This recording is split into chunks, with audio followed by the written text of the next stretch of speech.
Voilà, tout le monde a eu le temps de revenir, de s'ébrouer.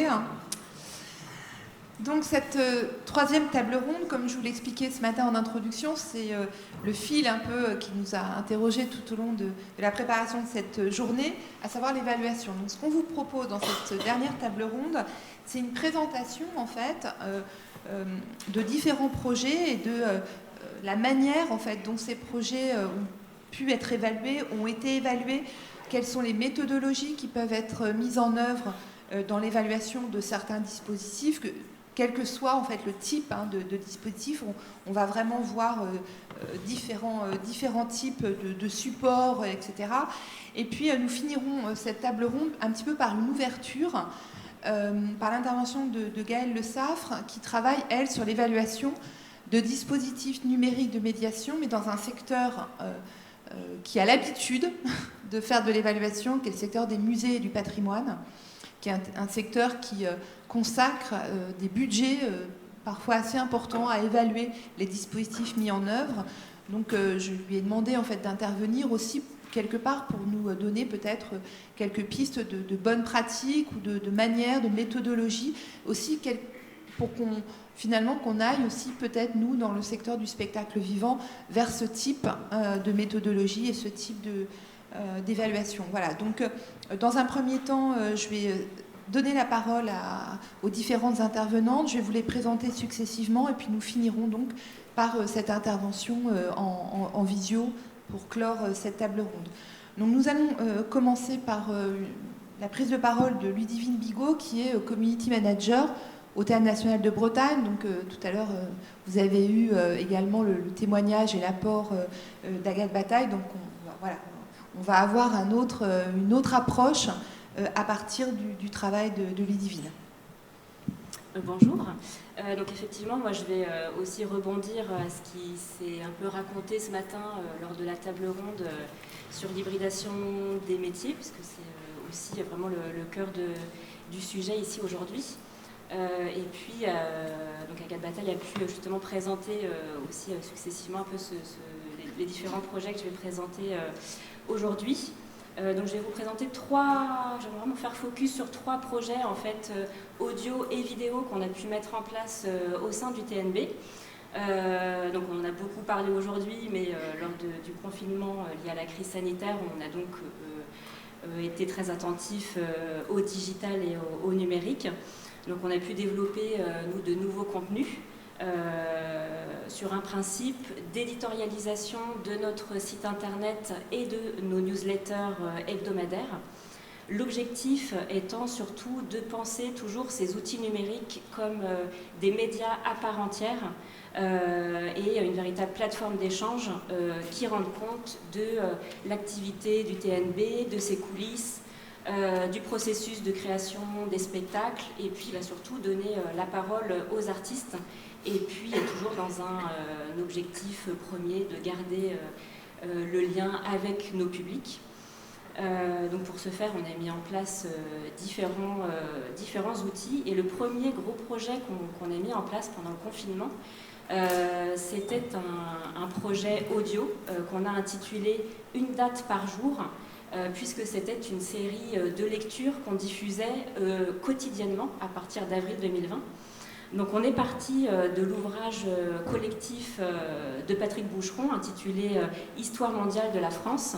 Et donc on a proposé à des artistes, comédiens, comédiennes qui avaient toutes et tous un lien avec le projet artistique du TNB ou avec la saison, et bien de lire l'un de ces chapitres.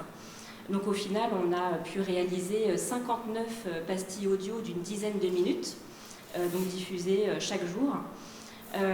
Et puis on a aussi participé, nous, en tant que salariés du TNB, on a également prêté notre voix à ce projet.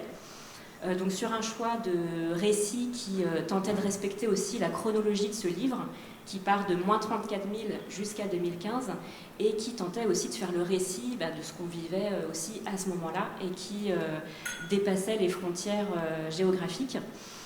Et on souhaitait surtout, l'objectif premier, c'était d'accompagner quotidiennement nos publics qu'on ne pouvait plus accueillir au TNB, Et on a choisi spécifiquement ce format audio dans un premier temps, puisqu'on s'est dit que peut-être on avait un peu trop d'activité sur les écrans et que proposer une bulle un peu intimiste avec la voix de l'artiste dans un casque, voilà, pour se créer un peu un moment privilégié avec la voix de l'artiste, c'était voilà, quelque chose qu'on voulait proposer aussi à nos publics.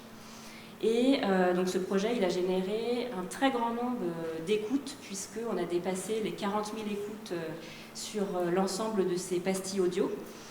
Donc sur une seule plateforme audio à ce moment-là, on expérimentait le format audio, donc on était uniquement sur une seule plateforme qui s'appelle SoundCloud et qui est une plateforme gratuite en fait, qui nous permettait d'expérimenter aussi ce format. Et donc ce projet a eu un grand succès, notamment aussi par la médiatisation du projet et puis la qualité des lectures aussi, puisqu'on a pu inviter de nombreux comédiens et nombreuses comédiennes comme Isabelle Huppert, Jacques Weber, Lina Coudry, Lou Doyon qui ont prêté leur voix à ces lectures.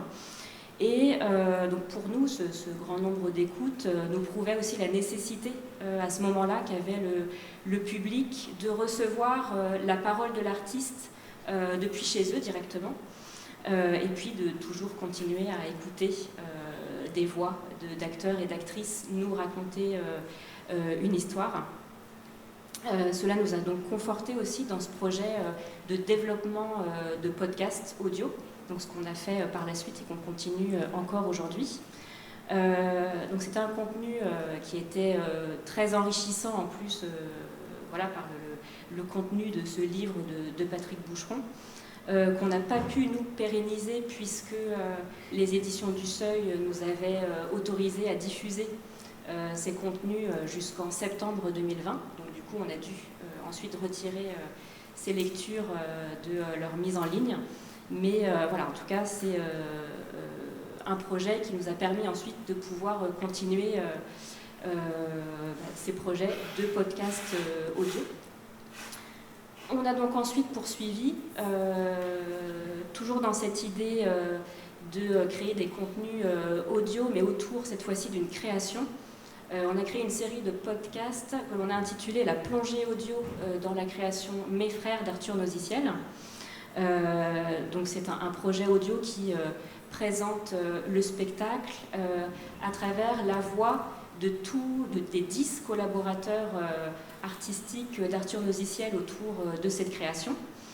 Et donc on les a réalisés entre juillet et septembre 2020 pendant la création du spectacle à la salle Gabilly du TNB, puisque ce spectacle Mes frères avait été déjà à ce moment-là reporté à 2 reprises à cause de la crise sanitaire.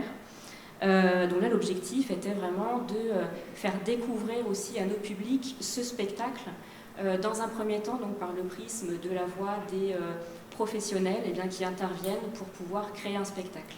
Donc vraiment faire la mise en récit du processus de création. Donc on a pu interviewer le régisseur, le constructeur des décors, le fauconnier, puisqu'il y a un hibou grand-duc dans la pièce, le créateur sonore, le photographe, le metteur en scène, et puis évidemment les comédiens et la comédienne de ce spectacle. Et donc en tout on a pu générer plus de 4000 écoutes sur cette série de podcasts. Donc là, sur l'ensemble des plateformes d'écoute et YouTube, puisqu'on désormais on met aussi en ligne ces pastilles audio sur YouTube pour pouvoir avoir aussi plus de visibilité et d'accessibilité. Sachant qu'on a aussi à ce moment-là bénéficié de la notoriété du comédien Frédéric Pierrot, qui a généré plus de 2000 écoutes justement sur son entretien, puisqu'il jouait à ce moment-là dans la série En thérapie sur Arte. Et donc, voilà. Son podcast a fonctionné tout de suite sur les réseaux. Donc si je parle de dynamique aussi entre 2020 et 2021, donc avec la création de ces projets-là audio, diffusée sur les réseaux sociaux, eh bien, nous, on a pu constater dans les statistiques une augmentation de plus de 48% d'abonnés sur Instagram. Donc, on a considérablement augmenté le nombre de nos followers sur ce réseau et plus de 16% d'abonnés sur Facebook.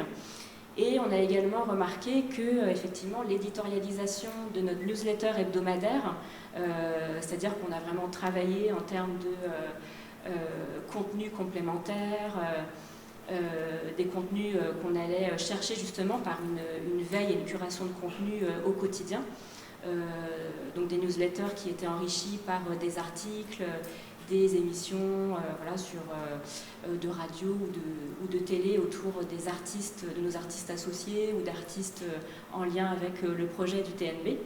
Eh bien, cela nous a permis d'augmenter aussi notre nombre d'inscrits sur les newsletters, même si on pourrait croire que justement ce rythme très soutenu en fait, d'envoi de newsletters pourrait peut-être faire baisser son nombre d'abonnés. Eh bien, on a constaté, nous, une augmentation de 56% d'inscrits à nos newsletters. Donc aujourd'hui, on envoie ces newsletters hebdomadaires à plus de 10 000 contacts. Et puis en 2021, toujours sur cette même poursuite aussi de nos objectifs, on a augmenté également le nombre d'abonnés sur Instagram et sur Facebook de plus de 20% sur chacun de ces réseaux. Sachant que voilà, sur les réseaux sociaux, on peut approximativement connaître le profil de personnes que l'on touche, même si voilà, je dis que c'est approximatif parce qu'on peut toujours un peu donner enfin, dire ce que l'on veut sur les réseaux et pas forcément la vérité, mais en tout cas, voilà, nous, ce qu'on constate sur ces réseaux, c'est qu'on touche plutôt les femmes de 25-35 ans à Rennes et alentour, on va dire Bretagne. Donc aujourd'hui, en 2022, on poursuit encore ces nombreux projets, donc on se forme, nous, techniquement en interne pour pouvoir créer nos propres contenus. Donc on est aujourd'hui capable de tourner, d'interviewer, de monter nos vidéos et podcasts, de les habiller, donc habiller graphiquement une vidéo ou faire l'habillage sonore d'un podcast, et également de sous-titrer nos vidéos. Donc on a acquis, nous, au sein des équipes communication et RP, des compétences techniques, mais aussi l'acquisition, justement, progressivement de matériel qui, voilà, au fur et à mesure de nos expérimentations, eh bien, on améliore aussi notre équipement matériel pour pouvoir avoir un kit vidéo et un kit podcast qui, justement, nous permet de pouvoir aussi être très réactifs et créer nos propres contenus très rapidement.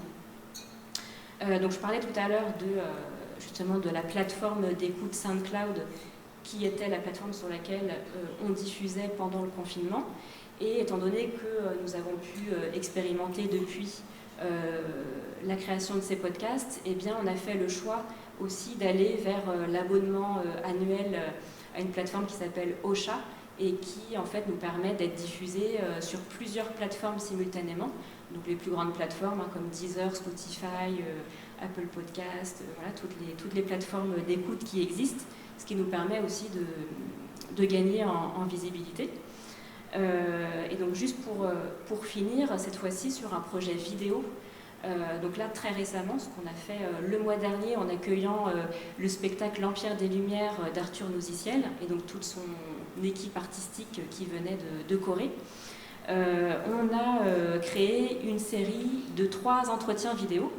Donc là c'est encore un autre média que l'on a pu expérimenter, et toujours dans cet objectif de raconter le processus de création du spectacle. Donc on a pu interviewer le metteur en scène, Arthur Nouziciel, pour parler de la genèse du projet et l'expliquer.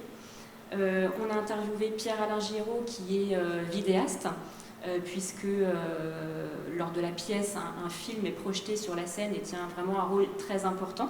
Donc il était nécessaire de pouvoir l'interviewer pour comprendre aussi son processus de création. Et puis Yoon Jun-ji, qui est le comédien coréen qui tient aussi le rôle principal de la pièce.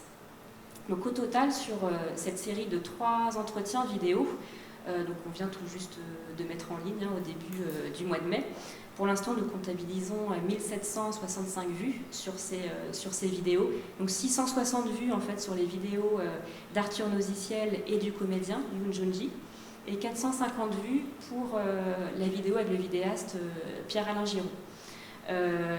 Et donc ensuite, voilà, nous ce qu'on espère aussi, c'est que ces vidéos, eh bien, elles continuent en fait à vivre, et c'est ce que nous permettent les réseaux sociaux, c'est-à-dire qu'au fil des partages et repartages, etc., eh bien, ces contenus, que ce soit vidéo ou audio, ils continuent aussi à vivre.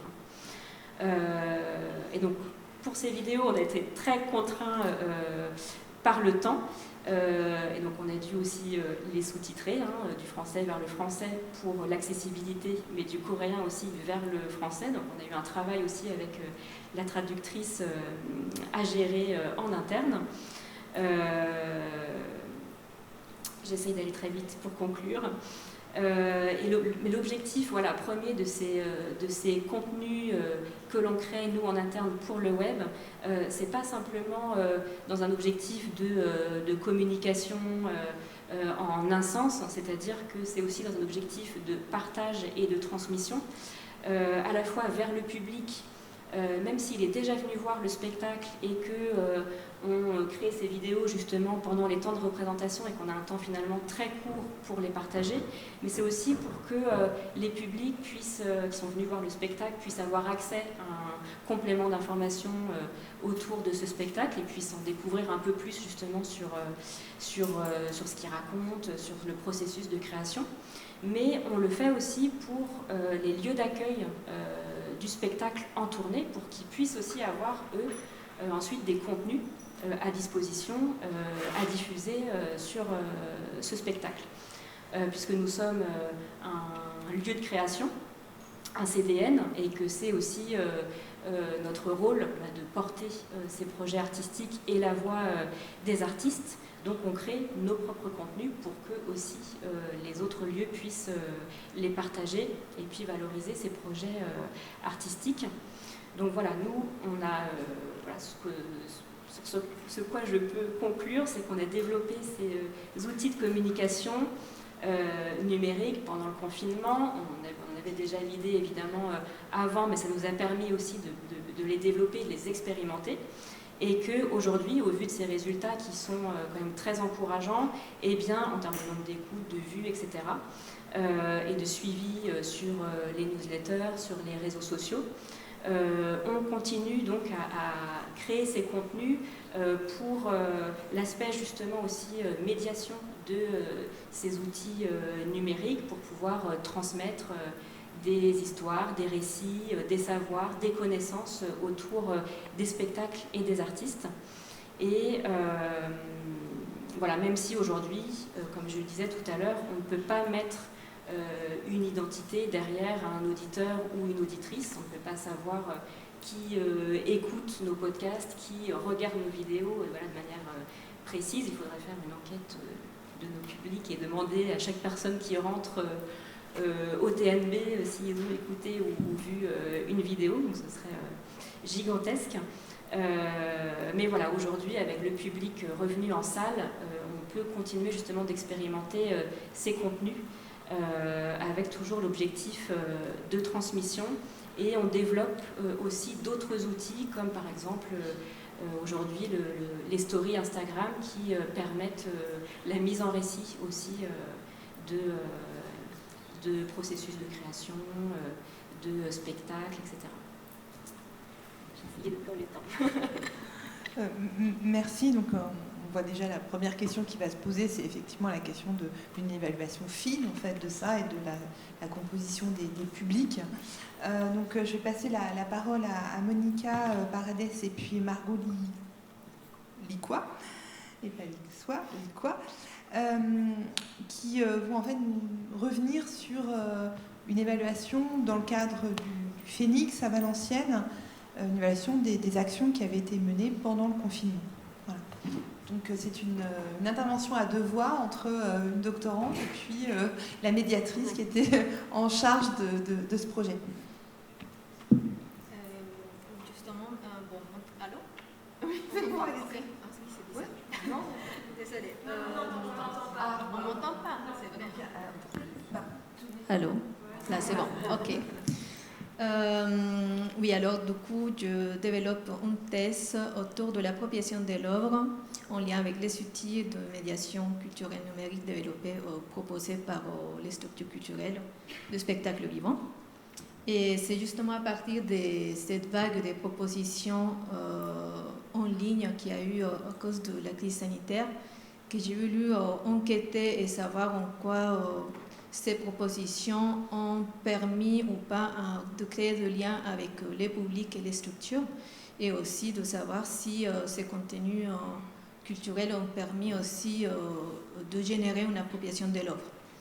Donc, dans ma recherche de structures culturelles intéressées pour justement évaluer ces propositions, le Phoenix a répondu à mon appel.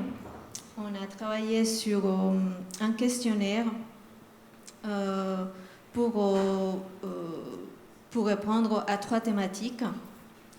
Dans les thématiques sont d'abord savoir quelle était la pratique culturelle en général des personnes, des publics avant le confinement.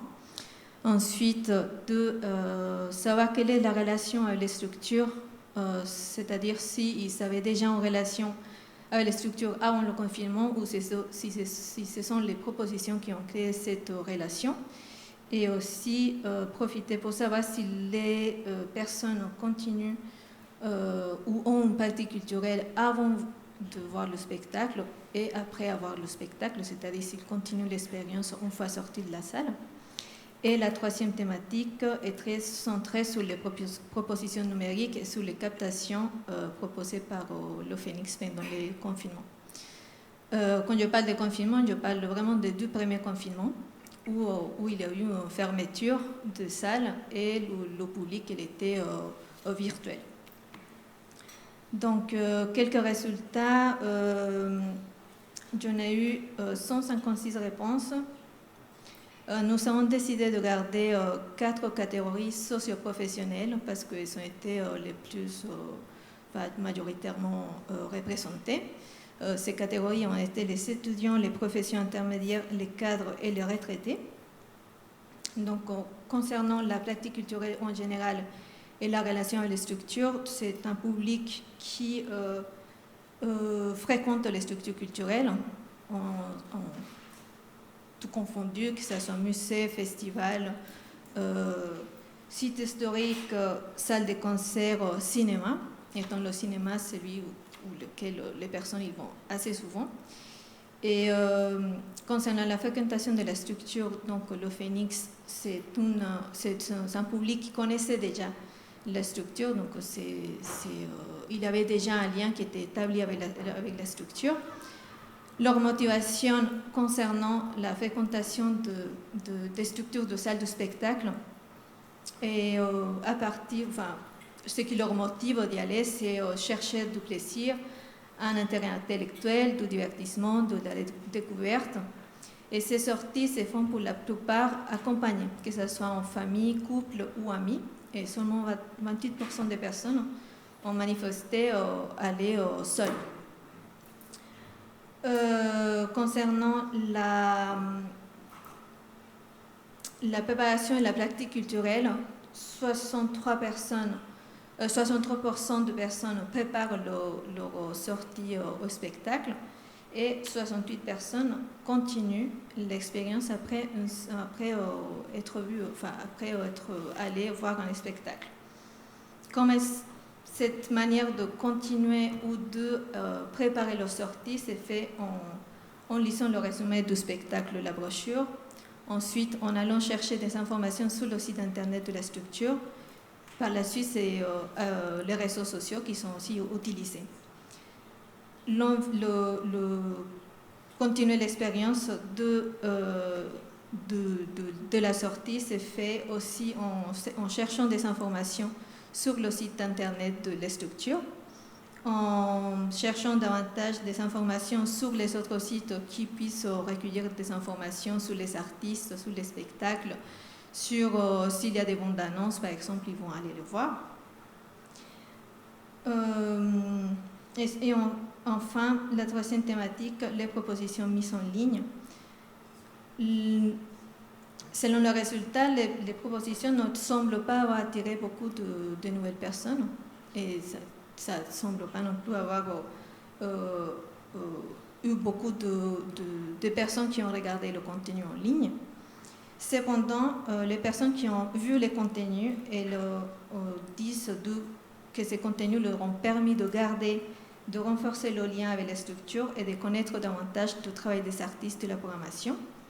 Les étudiants et les retraités sont ceux qui se montrent le plus curieux et qui interagissent et regardent les propositions avec beaucoup plus d'activités.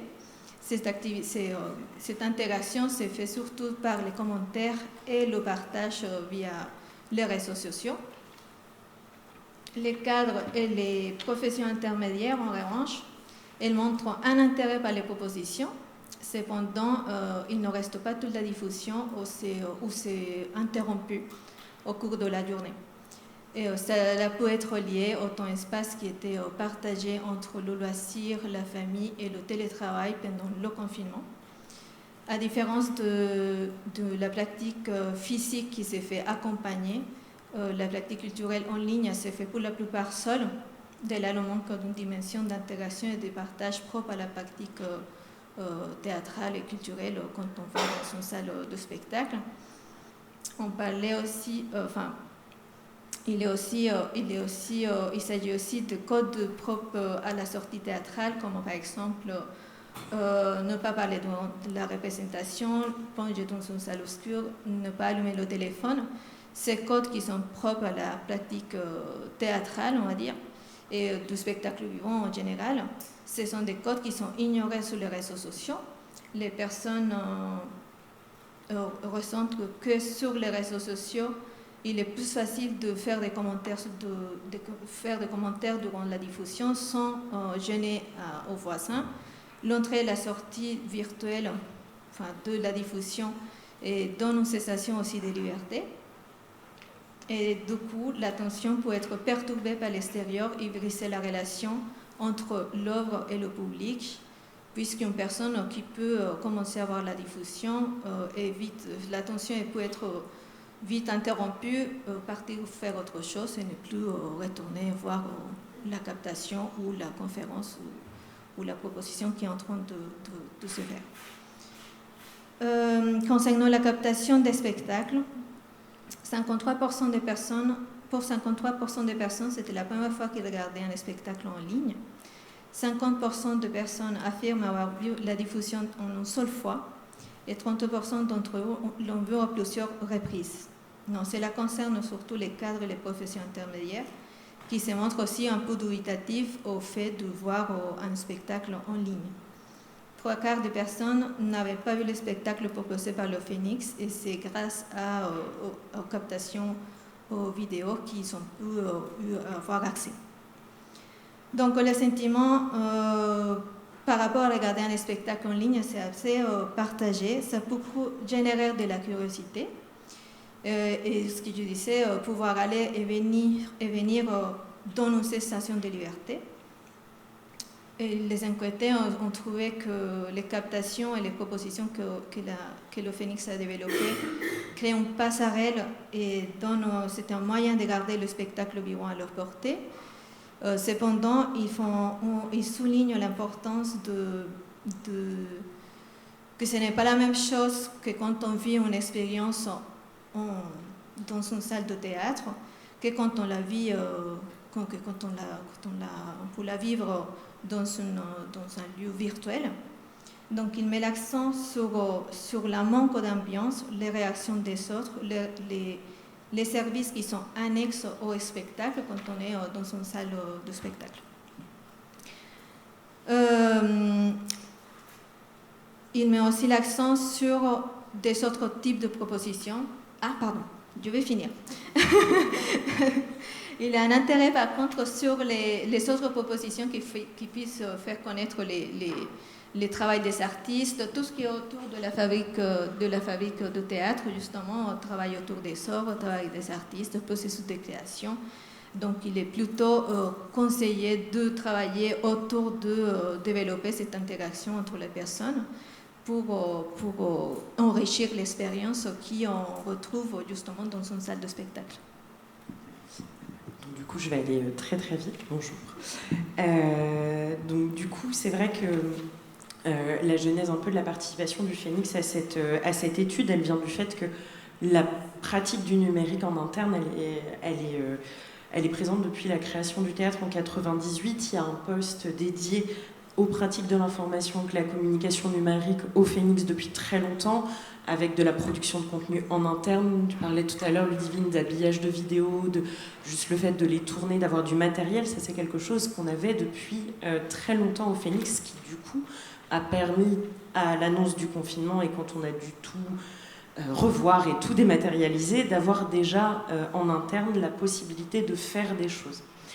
Ce numérique, on le voyait déjà beaucoup dans tout ce qui était carnet de création, suivi des créations, mais aussi il y avait un format qui était un peu l'ancêtre de la newsletter qui s'appelait les expressos, où en fait les personnels du Phénix pouvaient parler de ce qui allait se passer dans la semaine, le mois à suivre, les grands événements. Il y a également un développement de la pédagogie via des vidéos, puisqu'il n'y a plus de dossier papier au Phénix en termes de pédagogie. Ce ne sont que des minutes, alors pédagogiques pour le secondaire et minutes des loustiques pour le primaire, qui sont montées avec la circonscription et l'enseignant ou l'enseignante missionnée dans la structure. Et donc c'est vrai qu'en ayant déjà cette habitude du numérique, on avait cette connaissance de l'analyse de la data en termes de quantitatif. C'est-à-dire qu'on avait vraiment, comme tous les chiffres qu'a pu nous donner aussi Ludivine, qui sont extrêmement importants, d'avoir une connaissance de combien de clics on a sur quelle newsletter, sur quel lien, c'est-à-dire est-ce qu'on les met aux bons endroits, est-ce qu'on fait les bonnes choses, etc. Les outils qu'on utilise permettent l'analyse de data qualitative, mais cette étude-là nous a aussi permis d'aller plus loin et de vraiment découvrir du quantitatif. Mathieu Ritzler parlait tout à l'heure de choses qu'on sent un petit peu et d'empirisme. Ça nous a aussi permis, cette étude-là, de mettre de la réalité derrière de l'empirisme, d'autant que l'empirisme derrière l'écran d'ordinateur, c'est un petit peu difficile. Donc du coup, on s'est un peu rué sur la proposition quand justement Marion Denisot a parlé de ça lors d'un des cafés TMN Lab auxquels on participait. Donc du coup, pendant ces confinements, il a bien sûr fallu dématérialiser l'essence de notre pratique de diffusion de spectacles. Donc ça, c'est une chose du coup sur laquelle je ne vais pas revenir, mais plutôt m'intéresser à la dématérialisation et qui était du coup inhérente à ça, du lien avec les publics. Donc je pense que c'est arrivé à plusieurs endroits. On parlait là de ces cafés TMN Lab, de ces rencontres avec des homologues qui étaient importantes et qui ont fait aussi du bien pour se rendre compte qu'on se posait tous finalement les mêmes questions de comment on va garder ce lien avec les gens, qu'est-ce qu'on va faire, et puis entendre un peu toutes les propositions qui avaient lieu un peu partout sur le territoire. En l'occurrence, au Phénix, quand on a commencé la diffusion donc, de ces captations, il a tout de suite été évident que le live chat, puisque nous on utilisait Facebook, le live chat serait forcément mené par une RP, avec du coup la connaissance, la capacité de lien au public, de l'adaptabilité du discours, etc. Ça permettait aussi de donner des informations à la fois très tangibles sur où aller sur le site web pour avoir des informations sur l'artiste, donner des liens vers le site web de la compagnie, mais également sur tout le contenu qui avait été produit en interne, justement, sur ces propositions artistiques-là, puisque comme le disait Monica, nous avons fait une diffusion quasi exclusivement de choses qui avaient déjà eu lieu, qui étaient en fait de l'archivage qu'on avait pu faire et de la captation de spectacles qui avaient déjà eu lieu au Phénix. Et puis, du coup, on avait aussi la chance de temps en temps d'avoir les artistes présents aussi dans le live chat. Donc, on essayait de leur demander de nous tenir au courant de s'ils étaient là ou pas pour pouvoir un peu nourrir cette réflexion et cet échange avec les publics qui était finalement assez... Je pense que les publics avaient des échanges peut-être en interne ou par texto entre eux avec d'autres amis qui regardaient les diffusions, mais finalement pendant les diffusions il y avait assez peu d'activité sur le chat, c'était beaucoup avant et après sur des réactions justement d'enthousiasme. On parlait ce matin d'avoir pu voir des gens applaudir sur Zoom tous ensemble, voilà, c'était plus de ce type de réaction-là. Et donc, l'idéal, nous, on avait envie aussi de pouvoir permettre aux artistes d'échanger avec ces publics-là. Et puis, pour vraiment aller sur de la médiation en particulier, on a proposé 2 spectacles famille pour lesquels on a fait quelque chose d'un petit peu différent. Déjà, nous avons changé les horaires de diffusion. On les a plutôt proposés sur des horaires de famille, donc le mercredi, plutôt en début de soirée, et surtout on avait envoyé des newsletters où on proposait des actions de médiation indirectes, du coup forcément, à faire avec les enfants depuis chez soi, où l'idée était vraiment d'avoir un peu cette... Parce qu'on essaye, nous, dans nos lieux, de proposer au public, quand on propose d'autres actions, c'est-à-dire un peu une entrée dans ces spectacles, parfois par la pratique, mais aussi par la découverte d'un compositeur ou d'une discipline artistique déjà à la base. Et donc du coup, l'important et l'intérêt vraiment aussi de pouvoir avoir ces 2 regards sur cette étude-là aujourd'hui, c'était un peu de savoir quelle problématisation de nos pratiques ont découlé en fait, notamment de cette étude, de cette réflexion sur le questionnaire, où c'est vrai qu'en fait on s'est rendu compte qu'on ne se posait pas forcément tous, en tout cas à nos endroits, les mêmes questions, mais aussi des résultats qui certains ont complètement validé des idées qu'on pouvait avoir sur justement tous ces usages, mais d'autres qui les ont complètement invalidés.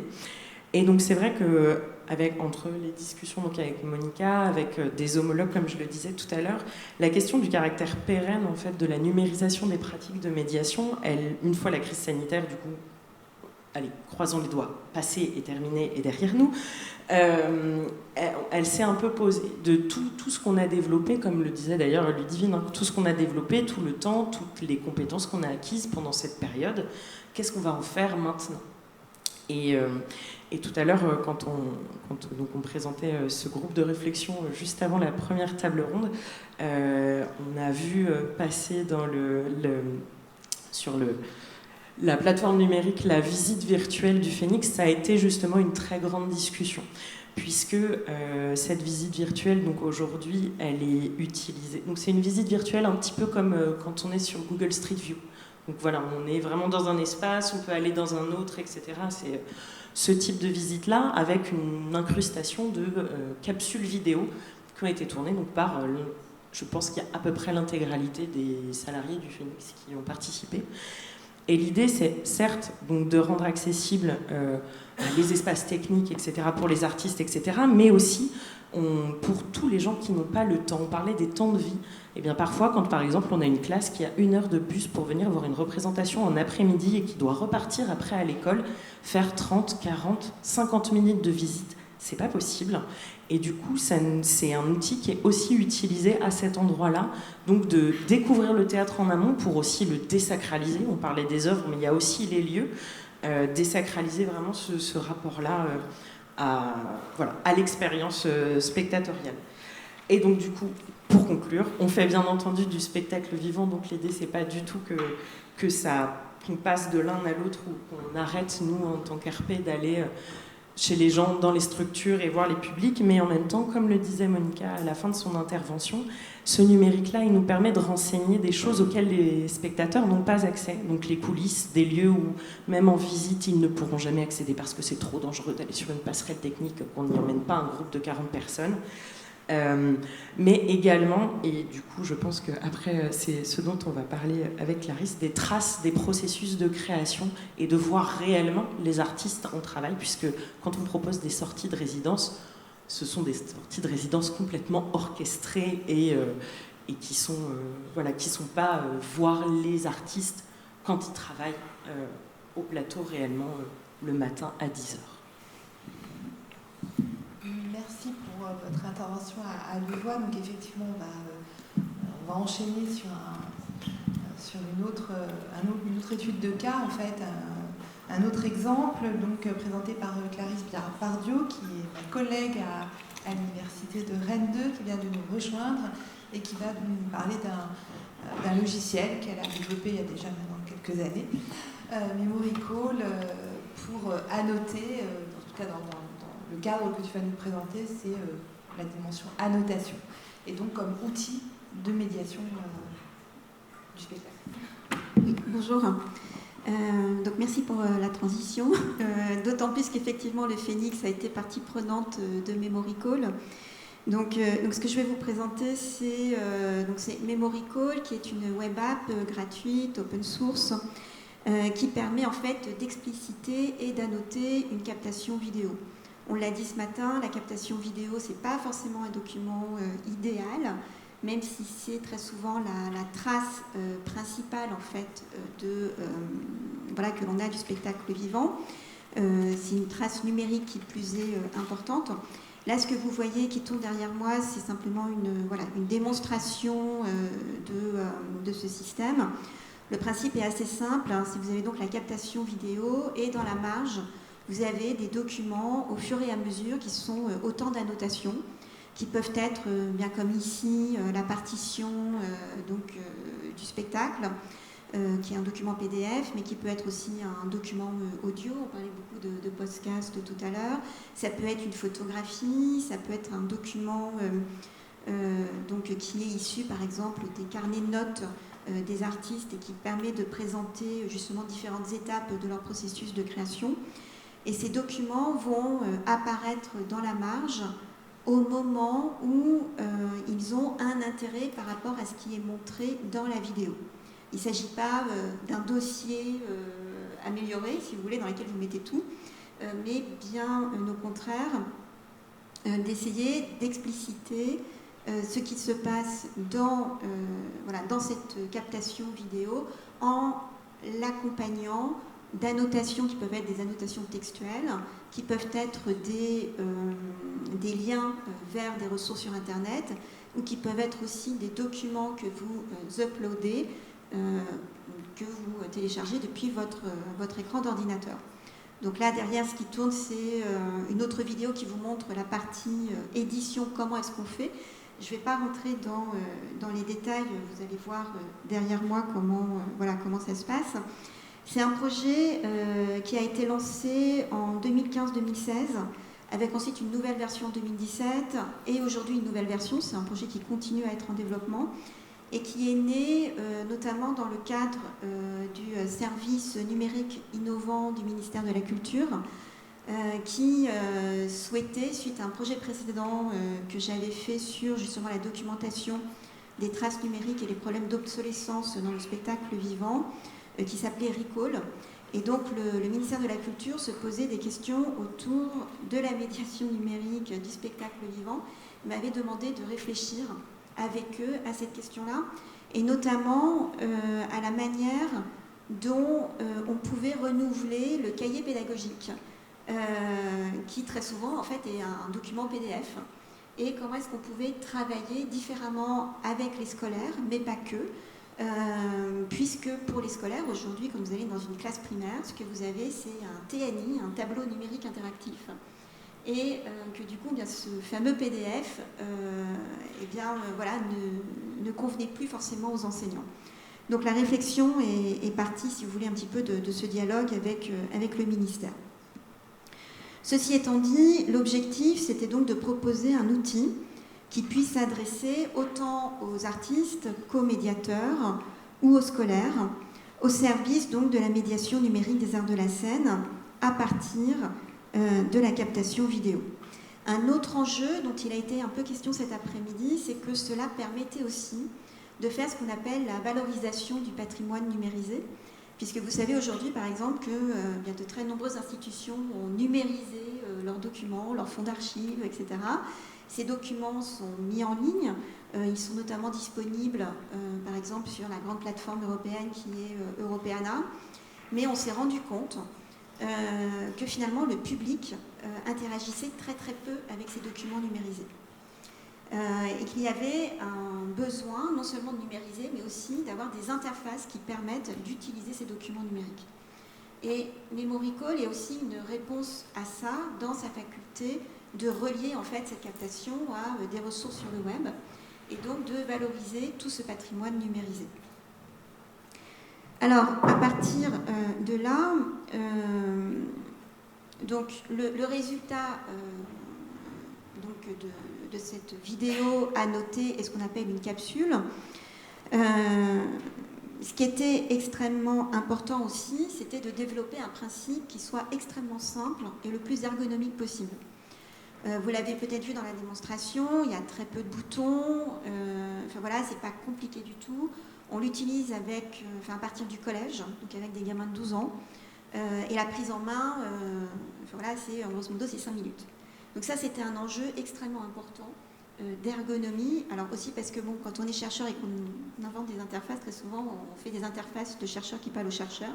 Et alors l'ergonomie, c'est pas exactement la priorité.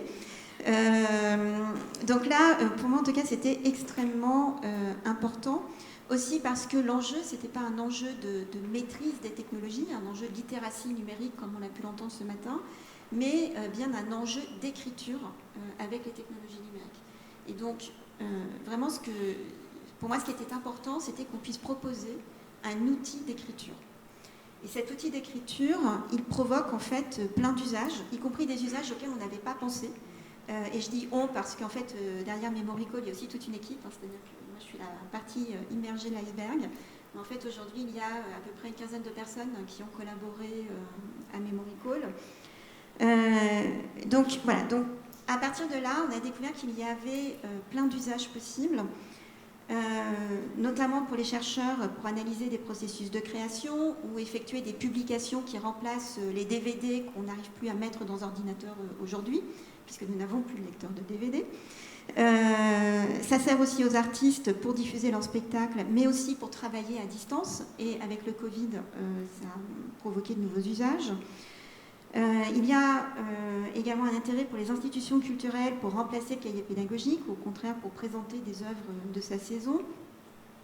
Et pour les collégiens et les étudiants, pour par exemple faire de l'analyse des spectacles ou créer un carnet de bord sur leur propre création, puisque c'est notamment l'une des demandes du baccalauréat pour ceux qui sont dans les options artistiques, donc d'avoir un carnet de création. Et là, aujourd'hui, des lycéens présentent leur carnet de bord sous forme de capsule MemoryCall.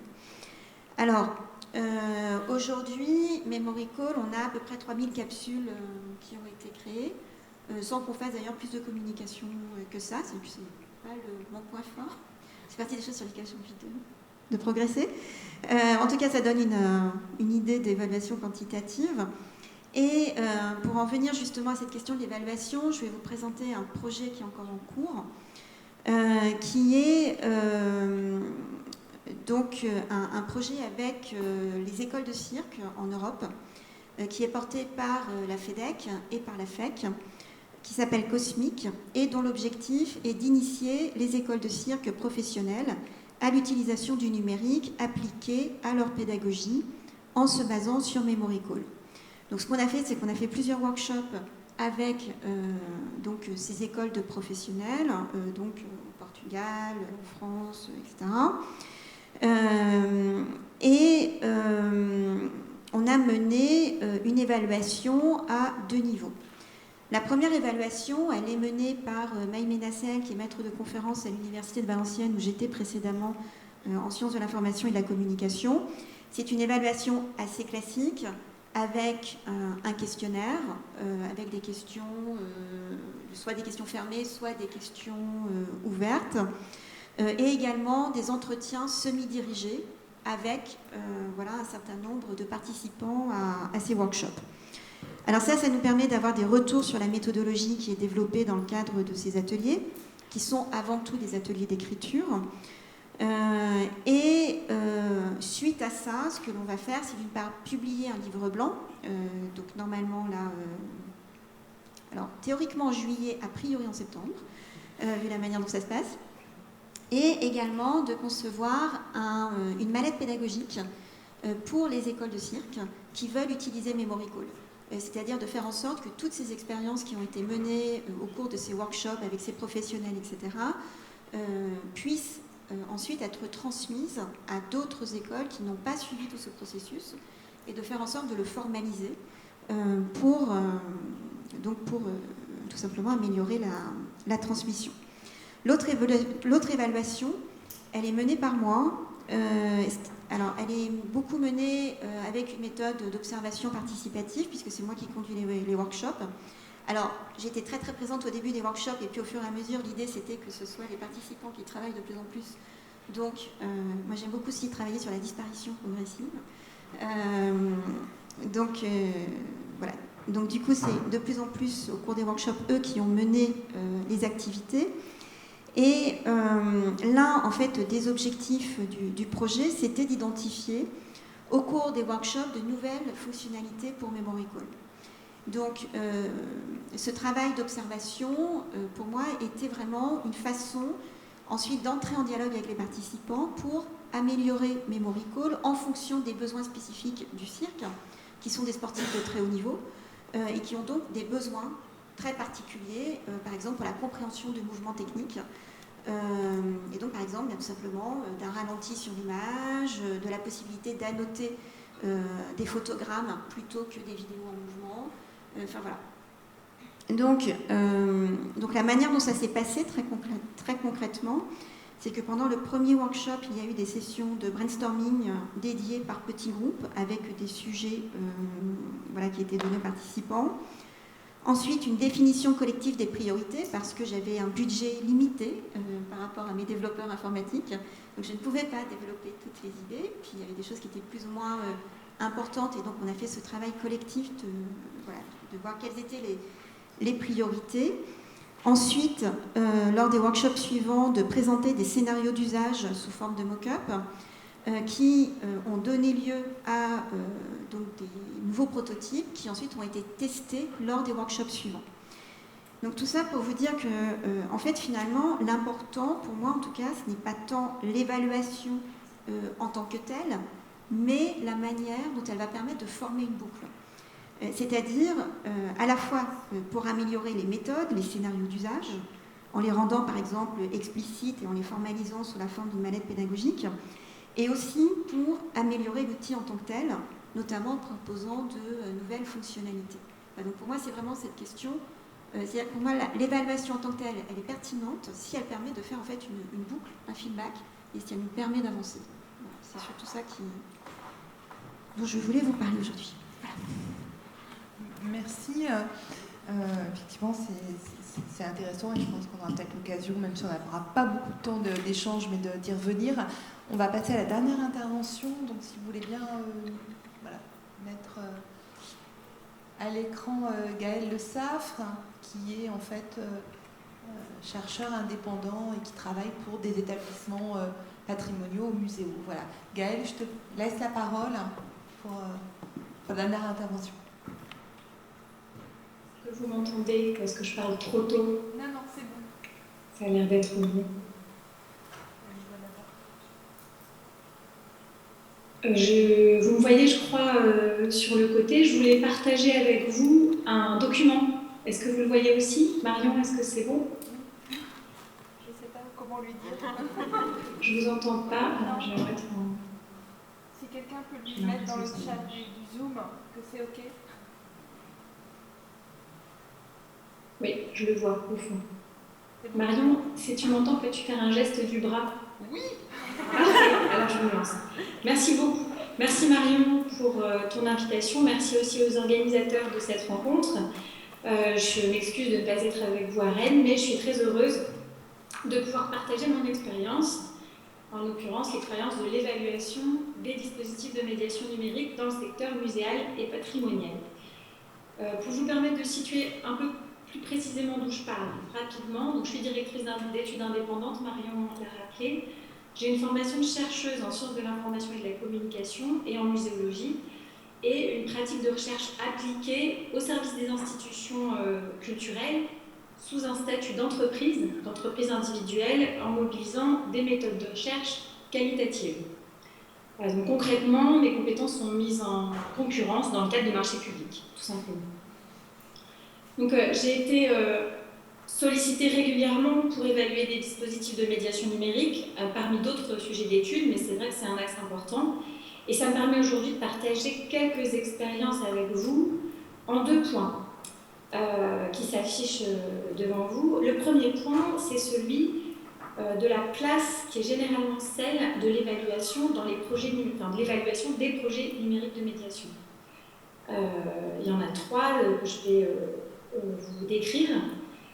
C'est ce pourquoi on me sollicite en général, mais je vais développer dans un second point des éléments pour témoigner des questions qui émergent et auxquelles je tente de répondre de plus en plus aujourd'hui, ce qui soulève pour moi des enjeux méthodologiques très importants et qui touchent notamment au public en ligne, donc des choses que vous avez beaucoup évoquées aujourd'hui. Donc, pour ce premier point, sur la place de l'évaluation dans les projets numériques de médiation, je vais vous présenter 3 manières de faire de l'évaluation au sein de ces projets, à travers des études préalables, ce qui est très rare, à travers des expérimentations, ce qui est un peu ce qui vient d'être présenté, et à travers des études de réception. Alors, je vais parler d'exemples, puisqu'il s'agit de partager des expériences, donc je vais partager des exemples. Pour vous parler d'études préalables, j'ai pris celui du Forum de Bavay, qui est un site archéologique. Alors, les études préalables, je dois dire que c'est quelque chose de très rare, ou alors c'est une dimension des assistances à maîtrise d'ouvrage qui peuvent être commandées dans le cadre du développement de projets en général assez importants par les institutions muséales et patrimoniales. Là, dans ce cas précis, c'était le commanditaire de l'institution culturelle qui avait intégré au cahier des charges destiné aux prestataires techniques cette demande qu'une évaluation soit menée en amont pour faire un benchmark, faire une étude de marché de l'existant et aussi évaluer un peu le travail qui devait être accompli au regard de ce qui existait déjà sur le site et au regard des publics. Donc là, il y avait des problématiques techniques très importantes, avec un site extérieur, très peu de réseau. Et puis, il y avait aussi beaucoup d'existants, puisque le Forum de Bavay avait été précurseur, avait créé beaucoup de choses, mais qui étaient devenues obsolètes. Comme le guide de visite que vous voyez sur la photo en bas à droite, qui est un des premiers guides de visite et qui a été obsolète en 4 ans, ce qui est déjà finalement pas mal quand on y pense. Donc là, il y avait vraiment urgence à faire un diagnostic pour faire les bons choix. Donc ça, c'est une des dimensions, donc, comme je vous le disais, plutôt rares, des études préalables. L'autre dimension de l'évaluation, en tout cas telle qu'on me la commande, ce sont les expérimentations. Donc là, je vous partage avec vous un exemple d'une expérimentation qui a été menée au Muséum national d'histoire naturelle dans la Grande Galerie de l'Évolution. Là, la problématique était un petit peu différente. C'était un projet complexe pour lequel il y avait énormément d'informations et le souhait de proposer de la réalité augmentée avec des maquettes blanches. Donc un questionnement sur cet outil, est-ce qu'il allait vraiment répondre aux questions et être utile aux visiteurs et être utile à sa compréhension. Donc vous voyez là aussi, dans les exemples que je vous donne, que je parle beaucoup de dispositifs numériques de médiation sur les lieux et non pas en ligne. Ce qu'on peut dire sur les expérimentations de manière générale, c'est qu'elles sont souvent permises parce que les projets sont financés et que les financements imposent l'intégration d'équipes d'évaluation. C'était le cas par exemple pour les projets qui étaient lauréats de l'appel Service numérique culturel innovant dont on vient de parler. S'il n'y avait pas d'équipe de recherche partie prenante du projet, alors il fallait que d'une manière ou d'une autre des évaluations puissent être menées, une évaluation puisse être menée. Donc cette expérimentation au Muséum national d'histoire naturelle, là je vous ai partagé l'image de la scénographe qui avait été produite par la scénographe mandataire, qui est Mascarade. Et voilà ce que ça peut donner. Donc, pour vous donner une idée de ce que c'est qu'une expérimentation là dans un musée, donc avec du placo, avec de la récup, des lumières, mais pas forcément celles que vous voudrez installer, et du coup aussi la possibilité de constater certains problèmes techniques qui pourraient se poser. Donc c'est pas seulement utile pour la réception par les publics, c'est aussi utile pour des aspects techniques aussi du dispositif tel qu'il pourrait être installé. Et c'est aussi l'expérimentation, une prise de risque. Vous voyez que là, on est dans la grande galerie de l'évolution. L'expérimentation, elle a eu lieu auprès des visiteurs, des vrais visiteurs de la galerie qui ont accepté de répondre à nos questions et de faire l'expérience, mais une expérience partielle. Et donc, tout le monde n'est pas toujours prêt à ça, et pourtant, c'est une grande source d'enrichissement pour les projets, et ça répond généralement à beaucoup de questions. Et ça permet justement de boucler la boucle, et en tout cas de répondre à certaines questions et de faire certains choix. La troisième dimension de l'évaluation est probablement la plus développée, et celle qui est la plus demandée, c'est l'étude de réception. Là, je partage avec vous l'exemple le plus récent des études que j'ai pu mener au Centre des Monuments Nationaux sur le confident de l'Hôtel de la Marine. Donc là, c'est une demande, un cahier des charges est réalisé par le Centre des Monuments Nationaux. Moi, j'y réponds et je mène l'enquête. La plupart du temps, en méthode d'enquête qualitative auprès des visiteurs, on mène des entretiens à la fin de l'expérience de visite, ce qui permet de capter immédiatement l'expérience qui a été vécue. Et ces entretiens, ils durent entre 10 minutes et un quart d'heure, la plupart du temps.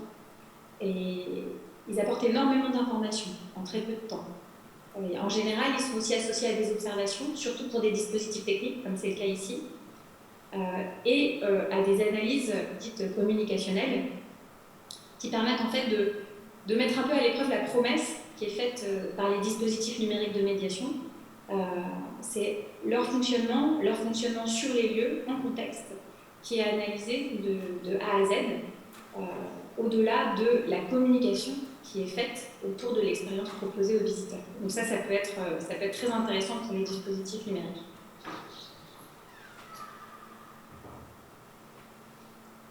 Donc, concernant le second point, qui peut-être sera plus proche de ce qui vous préoccupe, vous, actuellement, et qui, à moi, en tant que prestataire d'évaluation, pose beaucoup de questions méthodologiques. Donc, ce deuxième point, c'est la question de l'innovation dans l'évaluation des pratiques des publics en ligne. Alors, je vais partager avec vous deux exemples récents, avec différentes propositions méthodologiques. La première, c'est celle d'une étude communicationnelle, et la deuxième, celle d'une étude des publics sur place et en ligne, avec des écueils que je vais pouvoir partager. Donc la première expérience, elle est issue d'une demande de la Bibliothèque nationale de France qui avait commandité une étude de réception globale de l'exposition Tolkien, Voyage en terre du milieu.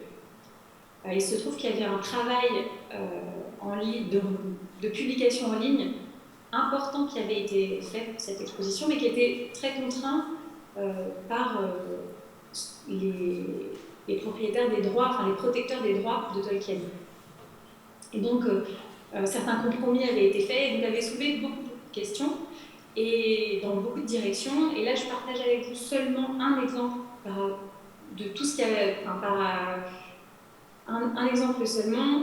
Sachez qu'il y a eu également des analyses sur les publications Facebook, mais là, moi, je vous parlerai d'Instagram.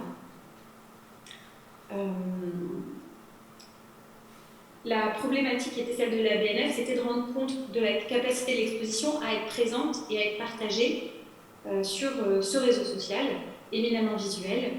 Et le musée avait la BNF avait le sentiment que cette exposition avait une scénographie très particulière et particulièrement instagrammable.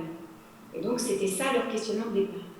Et ce que je leur ai proposé, c'est finalement d'étudier la manière dont l'exposition était présente, pas seulement les images de l'exposition, mais aussi la façon dont elle était évoquée par les Instagrammeurs qui publiaient en ligne. Ce qui a amené à la fois des questions méthodologiques, comment construire un corpus. Pour ceux d'entre vous qui cherchent à récolter des données sur les réseaux sociaux numériques, vous savez que c'est très compliqué d'aspirer des données, de les conserver, et qu'après, c'est très difficile aussi de trouver le bon format pour les conserver. Là, pour ne rien vous cacher, j'ai utilisé un logiciel qui s'appelle 4K Histogram, que peut-être certains d'entre vous utilisent, pour récolter des publications avec des hashtags, qui peut être très utile pour constituer des corpus et avoir un questionnement sur la manière dont, là en l'occurrence, l'exposition était visible sur ce réseau social. Ce que ça a montré, c'est que c'était intéressant, bien sûr, pour la BNF de savoir quelle image de l'exposition était partagée sur les réseaux, mais c'était aussi très intéressant de voir dans quelle pratique ça s'inscrivait. Quelles étaient les autres pratiques des Instagrammeurs qui avaient sélectionné et publié des photos de l'exposition, donc qui avaient vraiment fait l'expérience de l'exposition. Et ça, c'était une piste intéressante, je pense, qui pourrait être intéressante aussi pour vous. L'autre axe qui pose des gros problèmes, des grosses questions méthodologiques, c'est l'étude des publics en ligne qui auraient consulté, par exemple, le site internet. Là, je vous parlerai d'une expérience menée avec le Musée de Bretagne, dans le cadre de l'exposition Face au mur, le graphisme engagé de 1970 à 1990.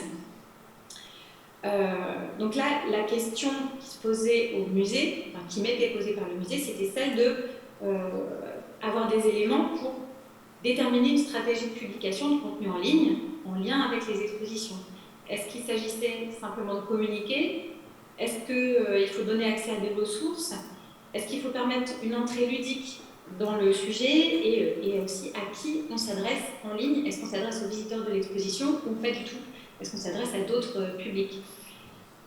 Et je dois dire que cette étude nous a donné du fil à retordre. Mais alors la première chose, c'est qu'il y avait une étude de réception classique de l'exposition en fin de visite qui a permis de poser un volet de questions sur la consultation du site internet et qui a permis de montrer que, en tout cas dans le cadre de ce musée, mais probablement des musées en général, le site internet est d'abord consulté pour des informations pratiques et extrêmement peu pour la consultation de ressources. Ça a posé beaucoup de questions puisque l'idée de ce site c'était de proposer énormément d'informations. Et ça a posé des gros problèmes de recrutement pour réussir à questionner vraiment ceux qui avaient utilisé les contenus de ce site internet. Et malgré des efforts pour interroger des visiteurs en ligne, seul le contact sur les réseaux avec une invitation à suivre certains publiants et ensuite une invitation à réaliser un entretien avec eux à distance, seule cette méthode-là a permis d'avoir véritablement un échange avec des utilisateurs. Donc quelque chose de très chronophage et pour finalement assez peu de résultats. Donc c'est un peu frustrant. Et en tout cas, quand on veut parler avec les utilisateurs, avoir des échanges et pas seulement diffuser des questionnaires, il y a une vraie difficulté méthodologique. Donc pour finir,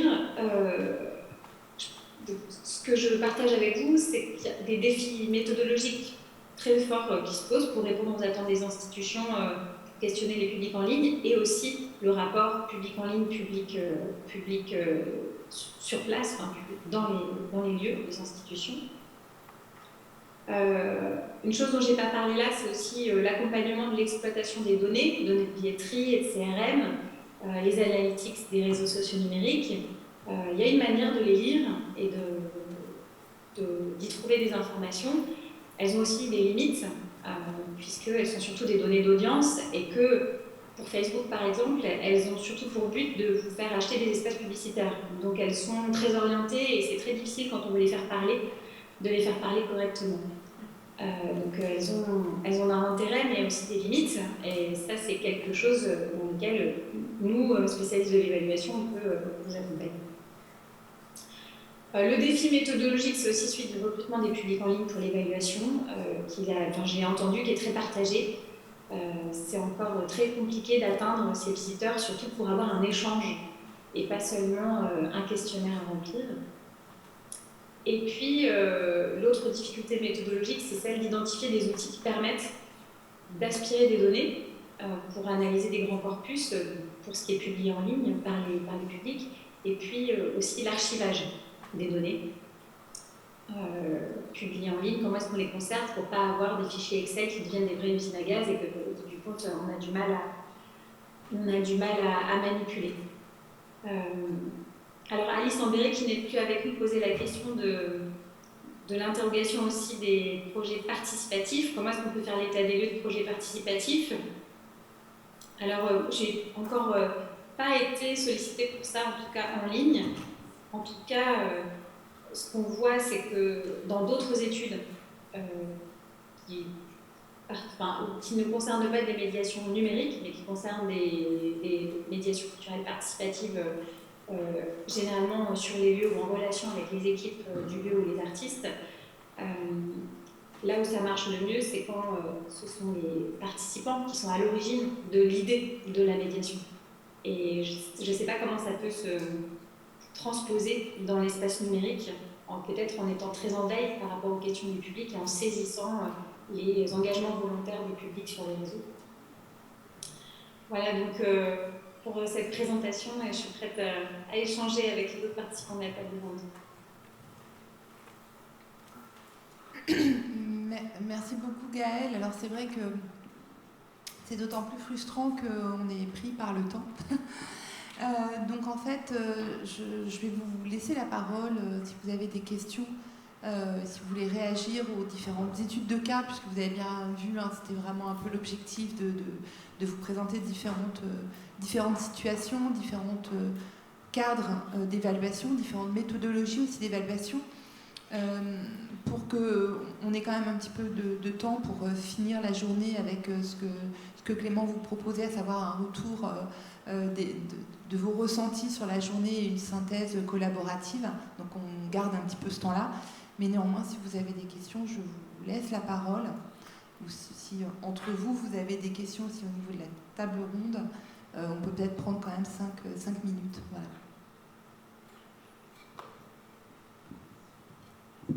Vous m'entendez? Yanis Delbost à l'Auditorium de Lyon.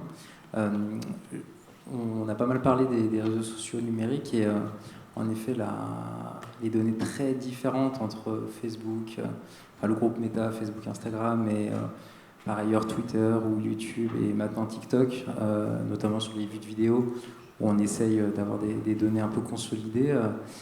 J'entendais que c'est un peu le casse-tête pour tout le monde. Je pense qu'il n'y aura pas de réponse magique. Mais aujourd'hui, il est difficile de dire si ça a marché ou pas, puisqu'on est avec nos données de salles de spectacle. Mais finalement, je trouve qu'il manque aujourd'hui des comparatifs, de se dire, bon, j'ai fait 5 000, 10 000, 130 000 vues, mais en fait, on a du mal à savoir si c'est bien ou pas avec des structures de taille équivalente. Et est-ce qu'il existe justement un tableau ouvert à peu près de, en effet, quand ça marche ou quand ça marche pas? Et l'autre question, c'est finalement, est-ce que les chiffres ne sont pas un peu biaisés, notamment quand on maîtrise très bien les algorithmes et qu'on utilise en effet les contenus que tel ou tel réseau social aime, à savoir des vidéos courtes, orientées verticales, qui se ressembleraient à TikTok aujourd'hui. Donc la même vidéo, je peux la poster dans un format on va dire format paysage, 1 minute, elle fera pas de vue. Je la poste en verticale, 1 minute, dans un format un peu innovant d'Instagram, je ferai 3 fois plus de vues, mais le contenu est exactement le même, il n'est pas plus qualitatif. Donc voilà, je voulais avoir votre retour sur comment vraiment analyser si c'est grâce au contenu qu'on fait de la vue ou grâce à l'optimisation des algorithmes qu'on fait semblant que ça a plu.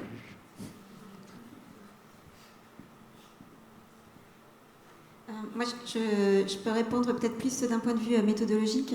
C'est-à-dire qu'en fait, aujourd'hui, il y a des outils qui permettent de faire des analyses de ce point de vue-là, qui sont du côté de ce qu'on appelle les humanités numériques dans le champ de la recherche. Et pour répondre aussi à Gaëlle tout à l'heure, il y a une plateforme qui recense en fait ces outils méthodologiques au niveau européen, qui s'appelle DARIAH, D-A-R-I-A-H. sur laquelle vous trouverez plein d'outils qui vous permettent de faire de l'analyse quanti, et très souvent avec des outils open source. L'enjeu que vous posez, c'est aussi l'enjeu de l'open data, qui est un enjeu absolument fondamental,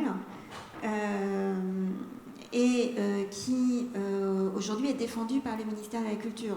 Alors, moi, je ne suis pas la mieux placée pour vous dire, mais il me semble que, voilà, si donc sur DataGouv, en fait, il y a une volonté de partager les données, si vous pouvez partager vos données, ce sera utile non seulement pour les autres institutions, mais ce sera aussi utile pour les chercheurs.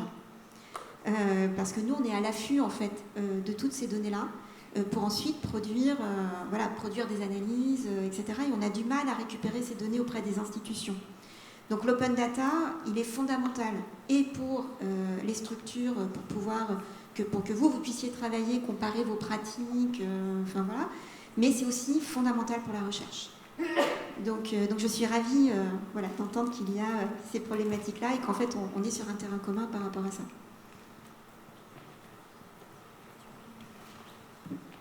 Je peux juste rebondir sur... on m'entend bien. Je peux juste rebondir sur la question du contenu justement et de l'optimisation par rapport aux outils qu'on utilise. Donc effectivement, comme tu disais, en général, on crée des contenus pour Instagram sur un format voilà, spécifique en fonction du public auquel on s'adresse, des outils sur lesquels on vient les partager, etc. Mais en tout cas, nous, au TNB, ce que je peux dire, c'est que en fin de compte, en fait, on pourrait se dire on va créer une vidéo, un entretien vidéo de moins de 2 minutes parce que c'est ce qui fonctionne le mieux sur Instagram, et même de moins d'1 minute parce que du coup ce sera encore plus vu et encore plus partagé. Mais on ne fait pas ce choix-là parce qu'on laisse la place aussi à la parole de l'artiste, et que en général, nos vidéos, elles durent plutôt 15 minutes que 2 minutes parce que les artistes ont beaucoup de choses à dire, et que, en fait, on préfère aussi laisser cette place-là parce que nous, c'est ce qu'on a aussi envie de partager avant tout, quoi. C'est la parole des artistes, et puis justement de toute cette mise en récit du processus de création, etc. Ça demande du temps aussi de parole. Et en fin de compte, au vu des résultats, on a des vidéos donc toujours de 10-15 minutes et qui fonctionnent plus ou moins bien. En fait, il y a des vidéos qui vont plus être partagées et vues que d'autres, même si en général on reste toujours un peu quand même sur un même nombre de vues en moyenne. Mais voilà, nous on fait aussi le choix de ce type d'entretien, même en podcast audio, qui sont voilà, assez longs en fait sur la durée à écouter. Mais en tout cas, voilà, c'est ce qu'on a aussi envie de partager. Et du coup, juste pour en rajouter sur cette durée, je parlais tout à l'heure des dossiers pédagogiques qui sont faits au format vidéo. C'est pareil, un dossier pédagogique, enfin les minutes pédagogiques, c'est des vidéos de 10 à 15 minutes.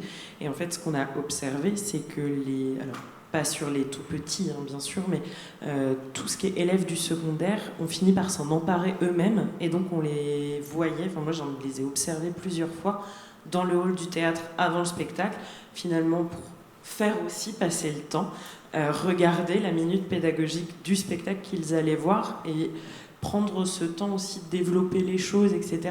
Ce matin, on parlait de l'importance du teasing et d'un bon teasing qui est ce format très court, mais je pense que s'autoriser à avoir ces deux types de formats-là aussi permet juste des choses complètement différentes à différents endroits. Donc en effet, la question de s'adapter aux volontés et aux algorithmes du réseau social, c'est des questions qui se posent. Et en effet, pour le moment, je ne sais pas s'il y a vraiment de la donnée là-dessus, mais en tout cas, garder cette possibilité aussi de prendre le temps. On parlait d'expérience de spectateur aussi, qui est autour du spectacle, et de garder ces temps-là avant et après les représentations, et qu'elle puisse être longue malgré le format digital.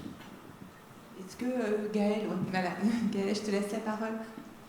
Ce que ça me donne envie de dire, c'est que je comprends que vous ayez besoin et envie de savoir comment interpréter l'audience, est-ce qu'elle est bonne ou pas bonne, et puis pour vous donner des objectifs, et puis quels objectifs se donner au départ. Mais pour prolonger un peu l'exemple de l'étude au Musée de Bretagne, je vous dirais par exemple que c'est pas les réseaux sociaux, mais c'est un exemple qui permet de mettre en avant l'idée que c'est l'objectif qui est important finalement, peut-être un objectif qualitatif avant l'objectif du nombre de l'audience.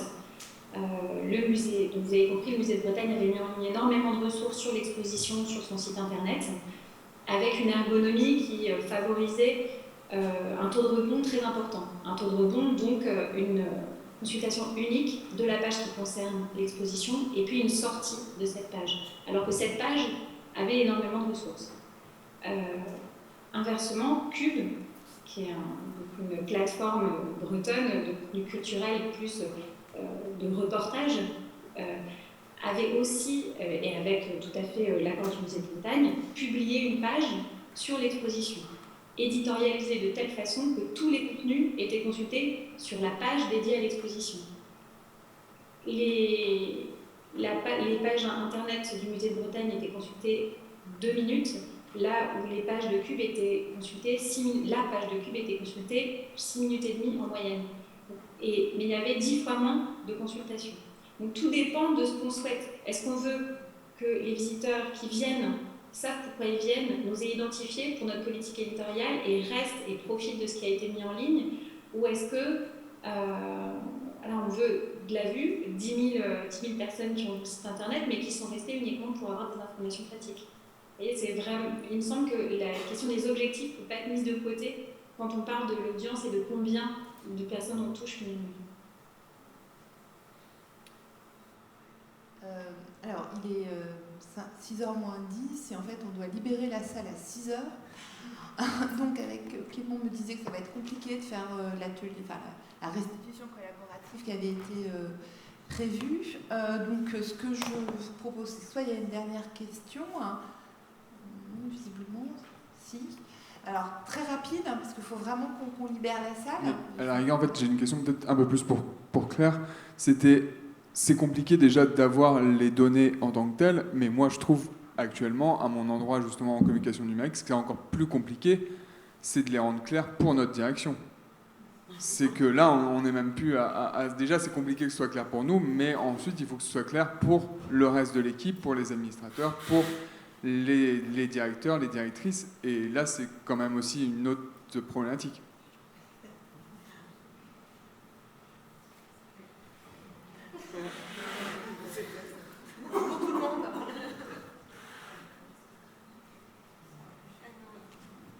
Oui, voilà. Je veux dire, je pense que vous avez, ça répond. C'est une question qui s'adresse à 2 types de problèmes. Vous avez un premier problème qui est celui de la visualisation des données et de comment transmettre ces données avec quels outils. Donc ça, c'est dans votre camp. Et le deuxième problème qui est de l'autre côté, c'est celui, effectivement, bien voilà, de la faculté de lire des outils statistiques et des outils de visualisation de données. Ça renvoie à ces questions de littératie numérique par rapport en fait aux directions. Mais moi je pense que voilà, les choses, on a de plus en plus maintenant d'expérience sur justement ce qui est une bonne visualisation de données, ce qui en est une mauvaise. Et ça fait peut-être partie d'ailleurs des objectifs de formation continue et à la fois pour le personnel en fait, pour les équipes, mais y compris pour les équipes de direction. C'est-à-dire qu'effectivement, aujourd'hui, ces outils-là doivent être maîtrisés par les équipes de direction au strict minimum par les administrateurs. Mais on a de plus en plus en fait de connaissances sur ce qui fonctionne et ce qui ne fonctionne pas, aussi d'un point de vue des visualisations. Donc moi je suis assez optimiste. Merci beaucoup à toutes les 5 d'avoir participé à cette dernière table ronde. On voulait évidemment remercier toute l'équipe et notamment l'Opéra de Rennes de nous avoir accueillis toute la journée. Et je vais laisser la parole à Clément, je pense, pour le mot de la fin.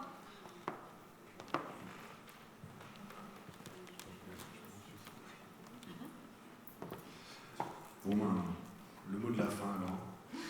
Ce ne sera pas une évaluation. Ce sera pas un recueil participatif de conclusion. Je le regrette vraiment beaucoup parce que ce temps de recueil participatif, c'est un temps où ça permet d'instaurer non seulement un dialogue entre l'ensemble des participants, mais ça nous permet aussi, nous, réseau TMN Lab, de pouvoir identifier quelles sont les questions qui restent en suspens et quelles sont les pistes qui nous restent à creuser. Donc j'espère que l'apéro sera aussi le moment d'un recueil un peu plus détendu et un peu plus participatif de conclusion. Par ailleurs, vous pouvez tout à fait m'envoyer différentes questions ou différents ressentis à l'issue de cette rencontre qui nous permettent aussi de continuer à construire la programmation du TMN Lab, les directions dans lesquelles on souhaite aller et qu'on souhaite co-construire à l'échelle du réseau. Voilà, donc n'hésitez pas, il y a plein de façons de continuer à poursuivre le dialogue. Je voulais simplement remercier une dernière fois effectivement l'Opéra pour son accueil, l'ensemble des équipes de l'Opéra, ça a été un plaisir de pouvoir monter cette rencontre avec eux. Remercier évidemment Manu, Marion et Gwendoline qu'on ne voit pas parce que... Je voulais absolument remercier Gwendoline Landais parce que elle n'a pas eu droit à son temps de micro. Non. Donc, voilà. Et puis... Je remercie évidemment tous les étudiants bénévoles qui ont filé un coup de main. Remercier Anne qui malheureusement n'est pas là, Marion qui a fait un travail extraordinaire pour participer et co-animer cette rencontre au pied levé et avec talent. Voilà, merci beaucoup. Il y a un apéro qui nous attend au rez-de-chaussée normalement. Et puis merci beaucoup à l'ensemble du public d'avoir fait le déplacement pour cette rencontre. Merci.